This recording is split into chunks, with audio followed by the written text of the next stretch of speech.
Hello, welcome to another Raggy's Beers, Wines and Spirits review. Oh, now, on a glorious Friday afternoon, a cracking day at work. Yeah. So, today, because I've got to go out later, so I don't have a drink, get bollocking off the wife. I'm going to be reviewing this fella, Carlsberg's alcohol-free Nordic Pilsner. God, that wind's going up. Not smash my bloody door at my gazebo, not be happy. Yes, I bought these last week in a beer hall from Tesco's. Partly because I never get these alcohol-free jobbies a proper run. And I thought, well, I'm running out of new review stock to get, because you're just waiting for range reviews. Oh, that wind is quite strong.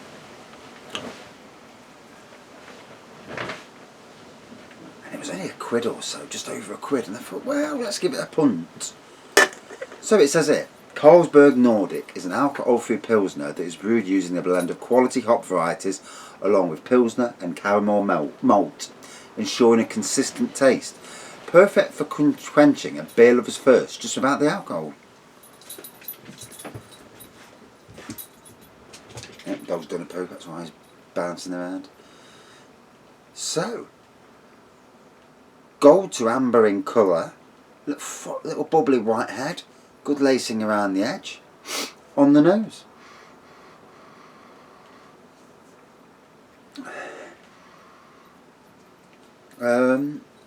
Light malt nose, what you'd expect really from a normal lager. Okay, let's dive in.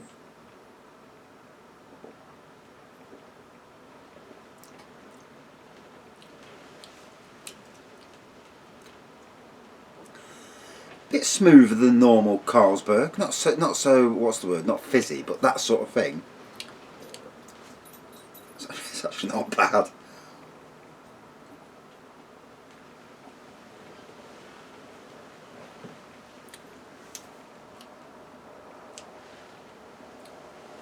That is not bad at all. Wow.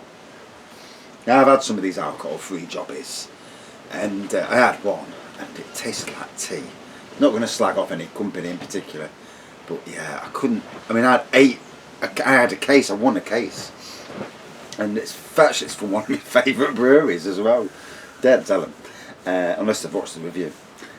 And I could not take another bottle. You know, usually if you've got 2 bottles or something, I took one to a mate at work. He says it was horrible. I took one to somebody else. They didn't like it either. And the rest I think got binned in the end. I just couldn't do it. I couldn't do it to myself. But this, it's got a nice bite. It says here it's refreshing with a crisp hoppy bite. I did get the bite. And then it calls everything we Danes expect from a great beer, and it's alcohol free. Skål, whatever that means. Probably means enjoy. Yep, wind's going up. Luckily my gazebo's not getting battered too much. And at times today the weather was fantastic. And at the moment it's getting a bit of a walloping outside. Bloody weather. Hey, bring back the good stuff. So, going off on a slight tangent because I'll be doing it later. I've just bottled up 22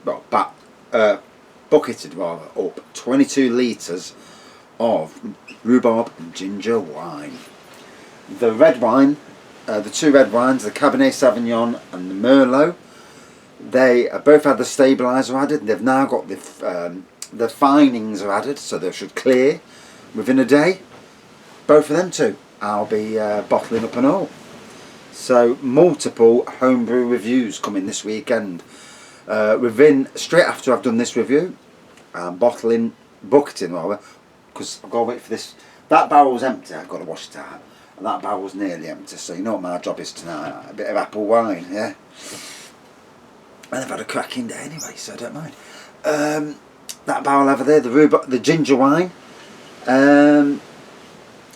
it's, remember with these I put 5 kilos of sugar in, And the rhubarb wine, it hasn't, I don't think it's fermented all the sugar out, but it's had long enough, you know.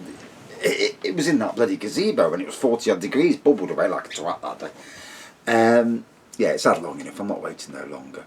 So, we'll see how it goes. If when I put it in the barrel, it fizzes up, then that means the secondary fermentation's kicking in, and it might be a bit middle. It might be a bit sparkly, which isn't a problem with wine. This is the thing with homebrew. Even if it doesn't all ferment out, obviously, let it secondary ferment in a bottle or in a barrel if you've got barrels or bottles. Leave it for so many months. And I've done it with 2 brews that were sugary, wine brews that were sugary. And in the end, when I left them, they both turned into a fizzy wine. And in fact, it turned out pretty damn decent. That was the pomegranate and the blueberry. Yeah, turned out really decent. Enjoyed both of them. The only wines that really were not that great, if I'm being brutally honest, was the grapefruit juice. I'm never doing that again. And the prune juice, yeah. I mean, for laughing it's funny, but for flipping drinking it's harsh. I mean, I've still got some down here. I may do a prune juice 1 year review if I keep it that long. Or I might take it round somebody's house in Top Valley, who I know, and Nottingham that is, and let them have it and suffer the consequences. But anyway, back to this lager.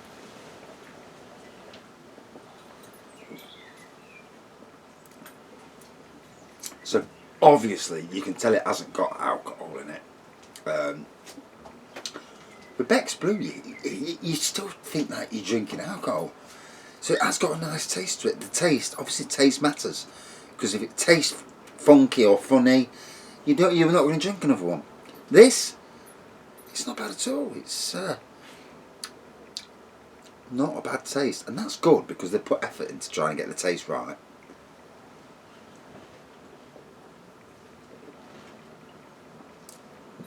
But then you'd think that with all brews, wouldn't you? If you're making it commercially, you would think they would have spent that time and got it as perfect as they can. Or do they just whop a load of ingredients together? Yeah, that tastes alright. Bang it on sale. Is that how they do it? I wouldn't have thought so. I would have thought there'd been some quality, you know, some ideas gone through the mill, a bit of negotiations and stuff like that. What are we looking for? What beers and but I am not in the trade, as it were. So for me, obviously, it's just a case of seeing what comes out. I forgot what I was going to say then. That's another drink, yeah, and you can't count this as a drink, so I'm doing well.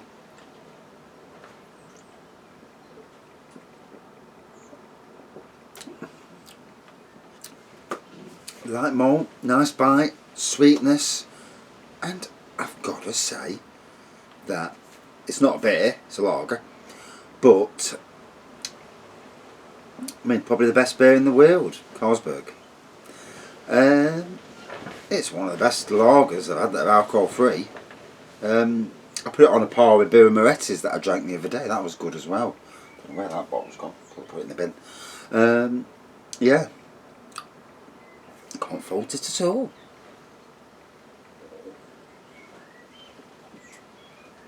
And if you're looking for a hit, but you don't want to be drinking alcohol, but like you've had a rough night on the beer, but you fancy a drink of beer, but you don't want alcohol, this is brilliant.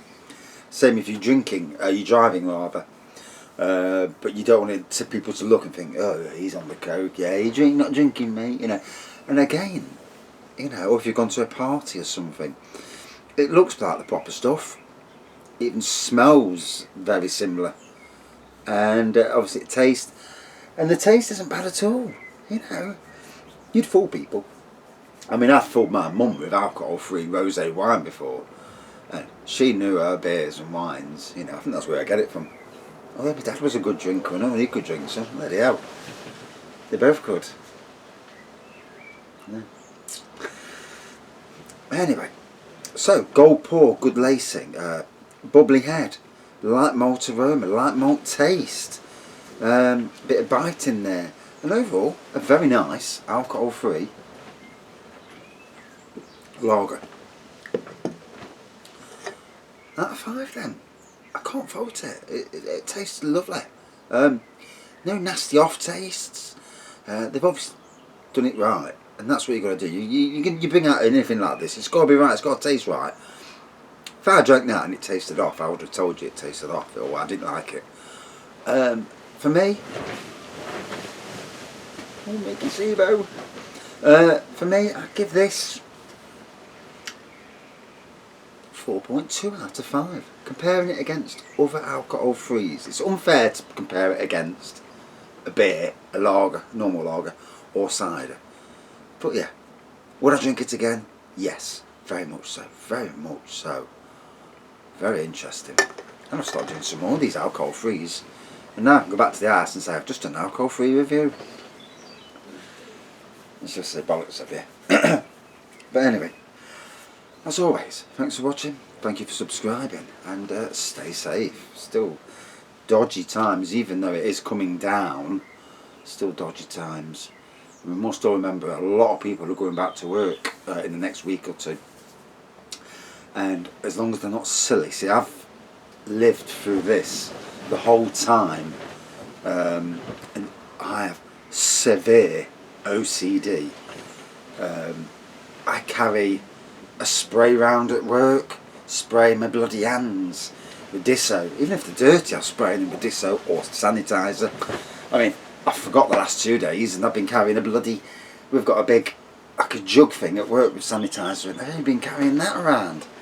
And then keep doing that every 20 minutes or so. I'm so paranoid about it. When I'm home, I'm alright, I don't care then. Because I'm in my environment, not in a work environment, but you know, as it is. And yeah, I do absolutely panic like hell about this coronavirus. And you know, not touching your face, not touching your eyes. If you're going on public transport wearing a face mask, I will not wait for that 15th of June deadline. If you're going on public transport now, or anywhere where you're in a close environment, I would always be wearing a face mask. Because if you've got it and you don't know you've got it, you cough once, that's it, it's in the atmosphere, or then people could get it. Whereas if you cough straight into that, the likelihood of it getting out is very, very limited.